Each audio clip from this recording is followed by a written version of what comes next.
नमस्कार दोस्तों, कैसे हैं आप लोग। 4 अप्रैल 2022 के daily news analysis current affairs discussion में आपका स्वागत है। आज कौन कौन सी इंपॉर्टेंट न्यूज है तो भैया 2021-22 में जो एक्सपोर्ट्स हैं, पहले जो एक्सपेक्टेड थे कि 410 बिलियन डॉलर तक जाएंगे, वो पहुंच चुके हैं 418 बिलियन डॉलर।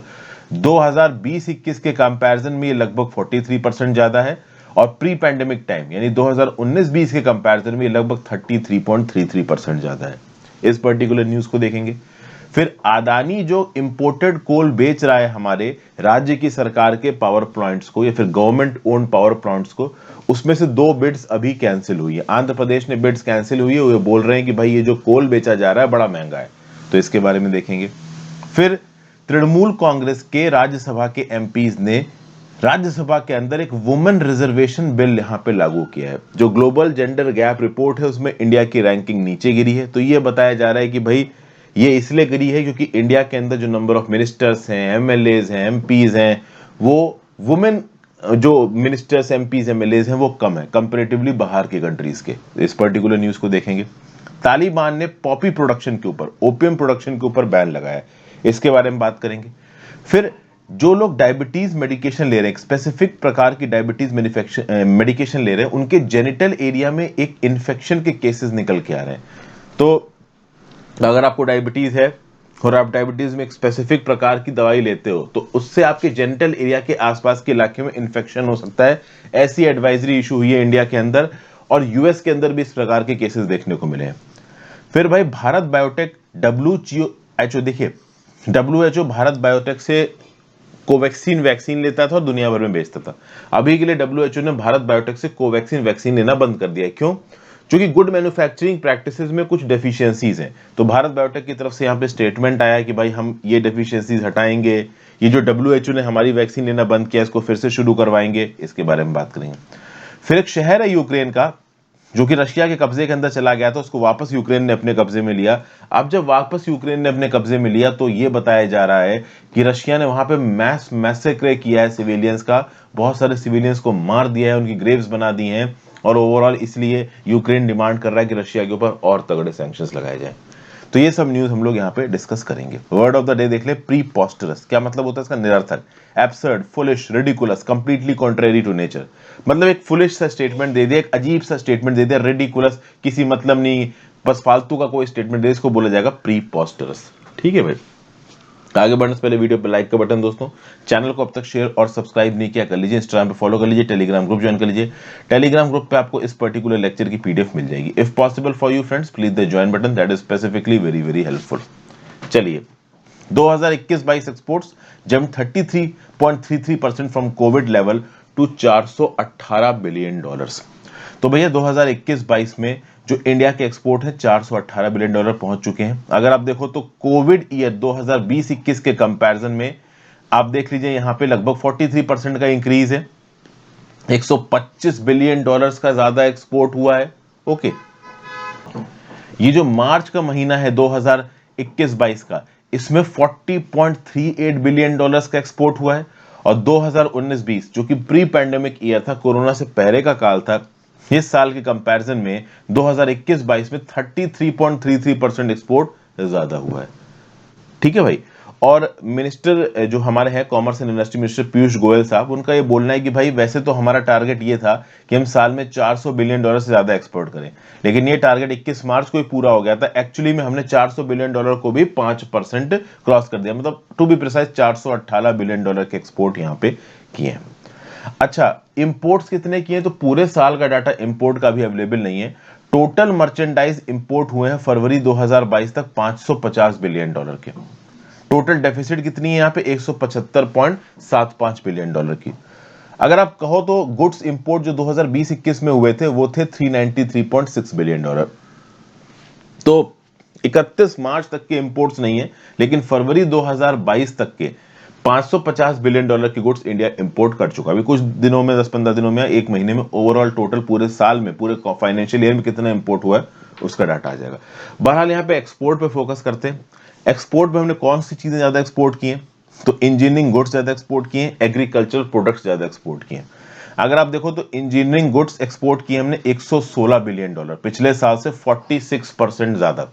ठीक है, जिसमें से अगर आप कह सकते हो तो $16 बिलियन के एक्सपोर्ट्स इंजीनियरिंग गुड्स तो हमने केवल यूएस को भेजे हैं। एग्रीकल्चरल गुड्स हमने तगड़े एक्सपोर्ट किए, $50 बिलियन से ज्यादा के हमने एग्रीकल्चरल गुड्स एक्सपोर्ट किए, जिसमें rice, wheat, marine products, coffee, dairy वगैरह आता है। यहाँ पे मोदी जी की तारीफ की जा रही है, थोड़ा बहुत पॉलिटिकल स्टेटमेंट भी आ ही जाएगा। व्हीट एक्सपोर्ट्स तो जबरदस्त तरीके से बढ़े हैं। 2019-20 में हमने 2 लाख टन व्हीट एक्सपोर्ट किया था। लास्ट ईयर हमने 21.55 लाख टन, यानी कि 2020-21 में 21.55 लाख टन व्हीट एक्सपोर्ट किया था। और 2021-22 में हमने तो रिकॉर्ड ही तोड़ दिया। 20-21 में 21.55 लाख टन, 2019-20 में 2 लाख टन, और 21-22 में 70 लाख टन व्हीट हमने एक्सपोर्ट किया है। प्लस इन एक्सपोर्ट्स में पीयूष गोयल साहब का यह बोलना है कि स्मॉल और मीडियम एंटरप्राइजेस ने भी एक मेजर रोल प्ले किया है। जैसे जो लेबर इंटेंसिव सेक्टर्स होते हैं, जूट प्रोडक्ट्स के, टेक्सटाइल के, लेदर के, जेम्स के, ज्वेलरी के, यहां से भी काफी सारे एक्सपोर्ट्स हमको देखने को मिले हैं, जिसके चलते जॉब क्रिएशन भी हुआ है इंडिया के अंदर। मिस्टर सुब्रमण्यम साहब का यहाँ पे यह बोलना है कि भाई देखिए, इंडिया अब बस एक प्राइमरी गुड्स एक्सपोर्टर नहीं है, केवल रॉ मटेरियल्स का एक्सपोर्टर नहीं है। जैसे फॉर एग्जांपल अगर आप आज से 7-8 साल, 10-20 साल पहले चले जाओ, तो हम लोग चाइना को एक बड़ी क्वांटिटी में आयरन ओर एक्सपोर्ट करते थे। आयरन ओर क्या है? माइनिंग से आपने आयरन ओर निकाला और चाइना को भेज दिया। तो ये वाले एक्सपोर्ट्स अच्छे नहीं बताए जाते थे, क्योंकि अगर हम प्रोसेस्ड रेडीमेड गुड्स एक्सपोर्ट करेंगे तब पता चलेगा कि भाई हमारी भी कुछ इंडस्ट्रियल कॉम्पिटिटिवनेस है। तो जो आयरन ओर और ऑयल मील एक्सपोर्ट्स करते थे वो थोड़े कम हुए हैं।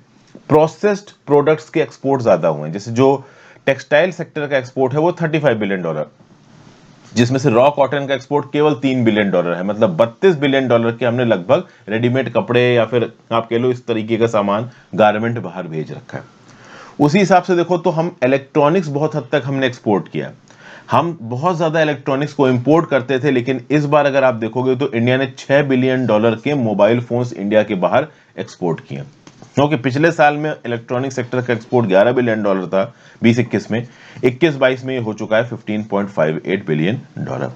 फिर हमने पेट्रोलियम प्रोडक्ट्स एक्सपोर्ट किए यूएई को, ड्रग्स और फार्मास्यूटिकल प्रोडक्ट्स एक्सपोर्ट किए नीदरलैंड्स को, बांग्लादेश को हमने एक्सपोर्ट किया इंडियन केमिकल्स, चाइना को हमने एक्सपोर्ट किया जेम्स एंड ज्वेलरी। कहीं ना कहीं ये प्रोसेस प्रोडक्ट है, मतलब हमारी एक्सपोर्ट कॉम्पिटिटिवनेस बढ़ रही है। जीएस पेपर 3 इंडियन इकोनॉमी में न्यूज काम आएगी। नेक्स्ट न्यूज है, Bharat Biotech to upgrade facilities after WHO suspend supply of Covaxin. देखिए, WHO ने बोला है कि भाई भारत बायोटेक की बनी हुई जो कोविड वैक्सीन है कोवैक्सीन, ये हम अपने प्रोग्राम में नहीं इंक्लूड करेंगे। मतलब WHO दुनिया भर में जो वैक्सीन वगैरह बांटता है गरीब देशों में जाके, उसमें कोवैक्सीन नहीं बांटी जाएगी। ऐसा क्यों? क्योंकि इमरजेंसी यूज ऑथराइजेशन देने के बाद एक वैक्सीन के प्लांट में समय समय पे WHO इंस्पेक्शन कंडक्ट करता है। तो भारत बायोटेक के प्लांट में भी ये इंस्पेक्शन कंडक्ट हुआ और वहां पे कुछ डेफिशिएंसीज पाई गई हैं। गुड मैन्युफैक्चरिंग प्रैक्टिसेस में डेफिशिएंसीज पाई गई हैं। इन डेफिशिएंसीज के चलते क्लियर कट यहां पे WHO ने बोल दिया कि भाई देखिए, अभी के लिए तो हम कोवैक्सीन नहीं सप्लाई करेंगे अपने प्रोग्राम के अंदर। हमने भारत बायोटेक को बता दिया है कि आप अपनी मैन्युफैक्चरिंग फैसिलिटीज में चेंजेस लेके आइए। भारत बायोटेक ने भी बोला है कि हमने WHO के पॉइंट्स को नोट कर लिया है, हम जल्दी से जल्दी अपनी गुड मैन्युफैक्चरिंग प्रैक्टिसेस को सुधारेंगे, ओवरऑल अपनी मैन्युफैक्चरिंग और प्रोडक्शन प्रोसेस को स्ट्रीमलाइन करेंगे। तो इस इंस्पेक्शन में, WHO के इंस्पेक्शन में जो भी कमियां नजर आई हैं भारत बायोटेक के प्लांट में, भारत बायोटेक ने ओपनली बोला है हम इसको सुधारेंगे। At the same point of time ये भी स्टेटमेंट निकल के आया कि वो, यानी कि WHO भारत बायोटेक की कोवैक्सीन वैक्सीन के ऊपर कोई सवाल नहीं उठा रही। ये वैक्सीन जिसने भी अब तक ली है ये सफिशिएंट है, एफिशिएंट है, सक्सेसफुल है। वैक्सीन की एफिशिएंसी में कोई भी कमी नहीं बताई गई है। बस उसको बनाने का जो प्रोसेस है वहां पे कुछ गुड मैन्युफैक्चरिंग प्रैक्टिसेस फॉलो नहीं हो रही हैं, जिसको सुधारने की जरूरत है, ऐसा WHO ने बोला है। और भारत बायोटेक ने बोला है कि भाई हम इस चीज को सुधारेंगे।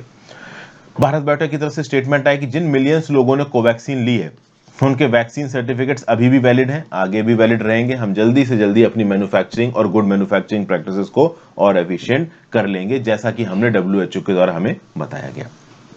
हो सकता है भी भाई प्लांट में इंस्पेक्शन करते वक्त कुछ जगहों पे गंदगी दिख गई हो, या जो इक्विपमेंट्स हो उसमें थोड़ा बहुत फॉल्ट नजर आई हो, WHO ने उसको पॉइंट आउट कर दिया अपने इंस्पेक्शन पे, भारत बायोटेक ने बोला हम तुरंत ठीक करेंगे।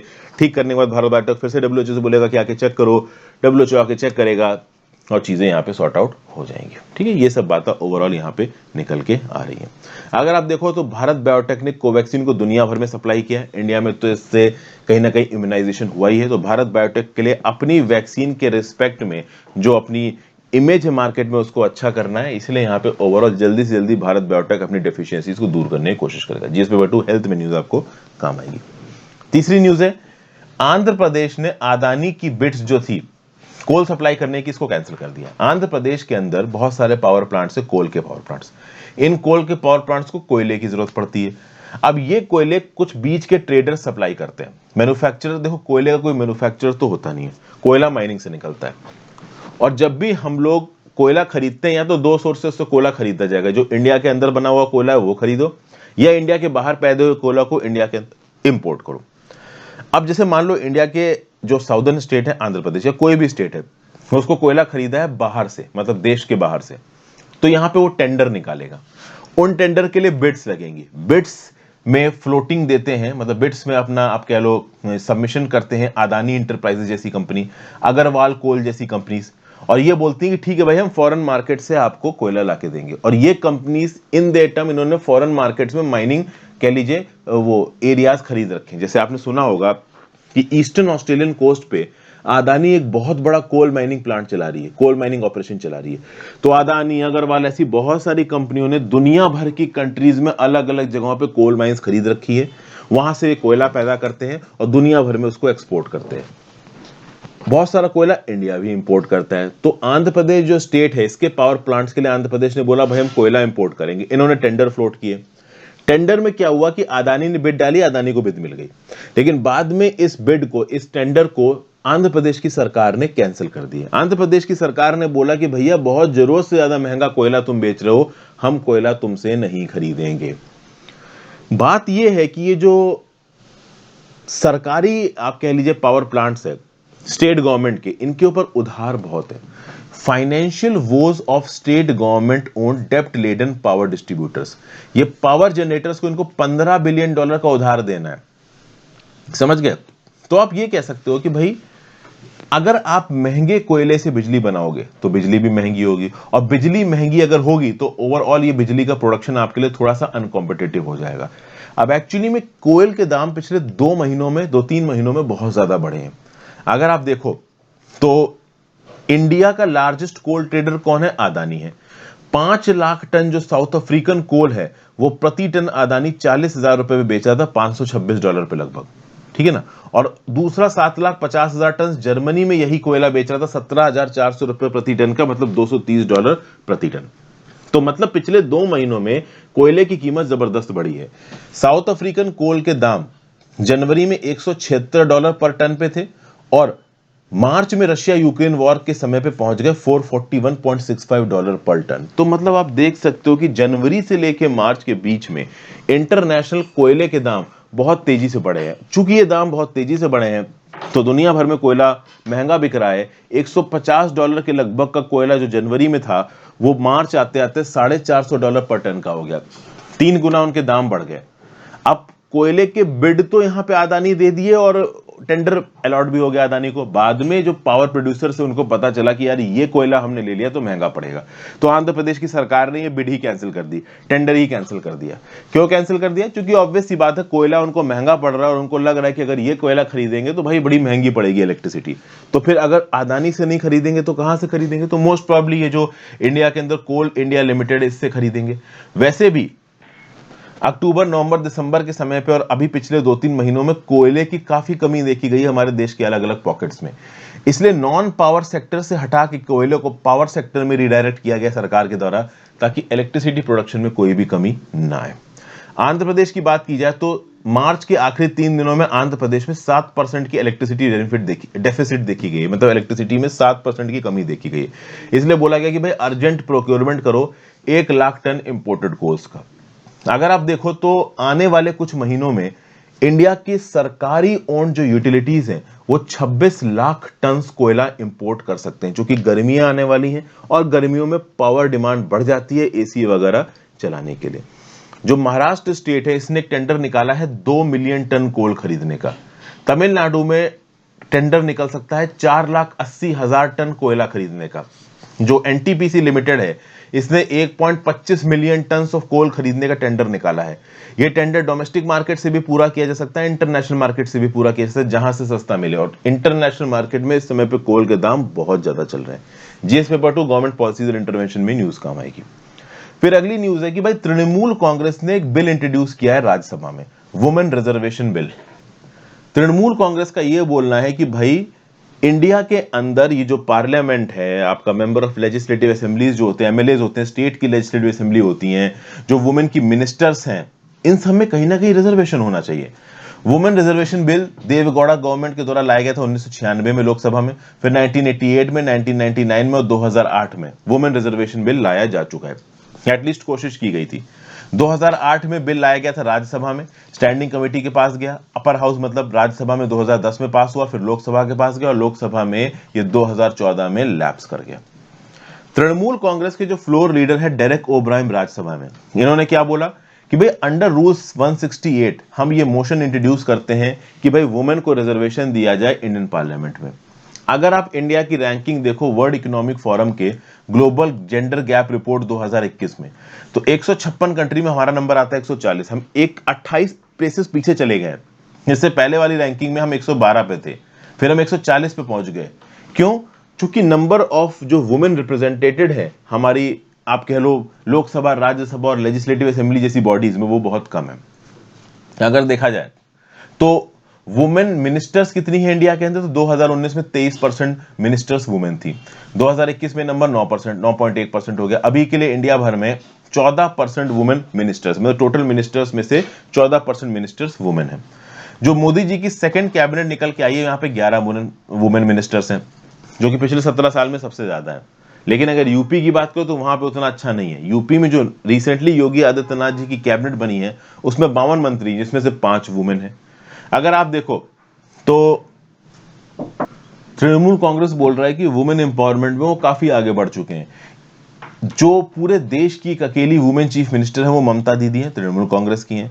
और लोकसभा राज्यसभा में जितने भी मेंबर्स हैं तृणमूल कांग्रेस के, उसमें से 34% मेंबर्स फीमेल हैं। तो मतलब तृणमूल कांग्रेस ये बोल रहा है कि हमारी पॉलिटिकल पार्टी वुमेन को प्रॉपर रिप्रेजेंटेशन देती है और ये रिप्रेजेंटेशन बाकी देश में भी मिलना चाहिए। अगर देखा जाए तो 17वीं लोकसभा में 15% एमपीज वुमेन है और 12.2% एमपीज हैं राज्यसभा में। मतलब लोकसभा में 15% एमपीज वुमेन है, राज्यसभा में 12.2% एमपीज वुमेन है। अगर आप ग्लोबली ये एवरेज देखोगे तो निकल के आएगा 25.5%। मतलब बाकी दुनिया के एवरेज से हम काफी नीचे हैं। ओके, अगर इंडिया भर में जितनी भी स्टेट लेजिस्लेटिव असेंबली के एमएलएस की अगर आप बात करोगे तो 8% एमएलएस वुमेन है। GS paper 1 role of women and women organization and associated issues and women empowerment में न्यूज काम आएगी। फिर एक बहुत इंपॉर्टेंट न्यूज निकल के आ रही है और ये न्यूज डेली लाइफ में आप भी यूज कर सकते हो अगर आप जानते हो आसपास किसी ऐसे इंडिविजुअल को जो कि टाइप 2 डायबिटीज से गुजर रहा है। देखिए, यूएस और कनाडा में एक इंसिडेंस देखने को मिला। इंसिडेंस क्या था कि अगर किसी को टाइप 2 डायबिटीज है और ये टाइप 2 डायबिटीज वाला individual sodium glucose cotransporter inhibitors use करता है, ये एक प्रकार की दवाई होती है, ठीक है ना। Central drug standard control organization CDSCO, तो जो central drug standard control organization है, इसने ओवरऑल बहुत सारे आप कह लो SGLT2 इनहिबिटर क्लास ड्रग्स को अप्रूवल दे रखा है। जैसे इंडिया के अंदर कैनाग्लिजोफ्लॉन, डेपाग्लिजोफ्लॉन, एम्पेग्लिजोफ्लॉन, ये सब दवाइयां इस्तेमाल की जाती हैं उन लोगों के द्वारा जो कि टाइप 2 डायबिटीज से गुजर रहे हैं। अब अगर आप ये दवाई इस्तेमाल कर रहे हो तो एक चांस है कि आपको एक इन्फेक्शन हो सकता है जिसको बोला जाता है नेक्रोटाइजिंग फेसिटिस ऑफ पेरिनियम, जिसको आप फूरनियर्स गैंग्रीन भी बोलते हैं। तो टाइप 2 डायबिटीज है और अगर आप सोडियम ग्लूकोज कॉन्ट्रांसपोर्टर इनहिबिटर ले रहे हो तो यूएस, कनाडा और इवन इंडिया में केसेस मिल चुके हैं किस चीज के, जेनिटल्स के आसपास के इन्फेक्शन के। तो एंटी डायबिटीज मेडिसिन के प्रति एडवर्स रिएक्शन वाला ये जो इंसिडेंस है ये इंडिया के अंदर देखने को भी मिला है, यूएस कनाडा में भी देखने को यहां पे मिला है। ये इंफॉर्मेशन सबमिट की गई है रिसेंटली हेल्थ मिनिस्ट्री को। तो ये जो सोडियम ग्लूकोज को ट्रांसपोर्टर 2 इनहिबिटर्स और डाइपेप्टाइल पेप्टिडेज 4, ये जो इनहिबिटर्स हैं ये बेसिकली एक ओरल एंटी डायबिटिक ड्रग की तरह इस्तेमाल किए जाते हैं, काफी महंगे होते हैं ओवरऑल, और इनको खाने से आपके जेनिटल इलाके के आसपास एक इन्फेक्शन देखने को मिल सकता है। और ये इन्फेक्शंस यूएस, कनाडा, इंडिया तीनों में देखने को मिला है। इसीलिए ओवरऑल हमारी सरकार की तरफ से ये इंफॉर्मेशन इस समय पे लोगों के अंदर पब्लिश की जा रही है कि भाई अगर आप इस प्रकार की मेडिसिन खा रहे हैं तो एक बार को अपने फिजिशियन से मिलिए, उनसे अल्टरनेटिव मेडिसिन अगर पूछ सकते हैं तो पूछिए, नहीं तो आपके भी जेनिटल इलाके के आसपास इंफेक्शन हो सकता है if you are suffering from type 2 diabetes और इस प्रकार की दवाइयां आप खा रहे हो। इस इशू को subject expert committee of the CDSCO द्वारा भी एग्जामिन किया जा रहा है और pharmacovigilance programme of India के अंदर भी ओवरऑल इंफॉर्मेशन वगैरह इसके रिस्पेक्ट में इकट्ठी की जा रही है। डायबिटीज की बात की जाए तो एक क्रोनिक मेटाबॉलिक डिजीज है। मेटाबॉलिक डिजीज मतलब कि आपका मेटाबॉलिज्म, आपके खून के अंदर जो ग्लूकोज के और शुगर के पार्टिकल्स हैं इनको ब्रेक डाउन नहीं कर पा रहा है, तो शुगर आपकी बॉडी के अंदर कंसंट्रेट होता चला जाएगा और लॉन्ग टर्म में heart, blood vessels, eyes, kidneys, nerves को नुकसान पहुंचा सकता है। एडल्ट्स के अंदर टाइप 2 डायबिटीज काफी कॉमन है। बहुत सारे लोग जो डिप्रेशन या स्ट्रेस से गुजरते हैं उनको डायबिटीज जल्दी हो जाता है। आपकी बॉडी उतनी इनफ मात्रा में इंसुलिन नहीं बना पाती है जो कि शुगर को तोड़ने के लिए जरूरी है। तो अगर आपको बहुत एलिवेटेड डायबिटीज हुआ है तो आपको इंसुलिन आर्टिफिशियल तरीके से भी लेनी पड़ सकती है, आपकी बॉडी में बननी कम हो जाएगी। इंडिया के अंदर union health minister doctor Mansukh Mandaviya साहब ने बोला है कि एग्जैक्ट नंबर ऑफ पेशेंट्स जो कि डायबिटीज से गुजर रहे हैं हमें आइडिया है नहीं, लेकिन 10th edition of diabetes atlas 2021 of international diabetes federation की डाटा को माना जाए तो ऐसा बताया जा रहा है कि 2021 में 20 से लेके 80 इयर्स के टाइम पीरियड में, मतलब 20 से लेके 80 इयर्स के एज ग्रुप में लगभग 74.2 मिलियन लोगों को डायबिटीज है, मतलब 7 करोड़ 42 लाख लोगों को डायबिटीज है 2021 में। और ऐसा बताया जा रहा है कि 2045 में 124.8 लोगों को डायबिटीज हो सकती है। 12 करोड़ 48 लाख लोगों को 2045 तक इंडिया में डायबिटीज हो सकती है। ये सरकारी डाटा नहीं है, लेकिन 10th edition of diabetes atlas 2021 of international diabetes federation के हिसाब से डाटा यहां पे एसेस किया गया है। ओके भाई, जिस पेपर टू हेल्थ में न्यूज आपको काम आएगी।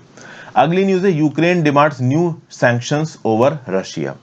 देखिए हुआ यह है कि एक टाउन है बूचा नाम का, कीव के बाहर ये टाउन है और इस बूचा नाम के टाउन के पहले रशिया का कब्जा हो गया है।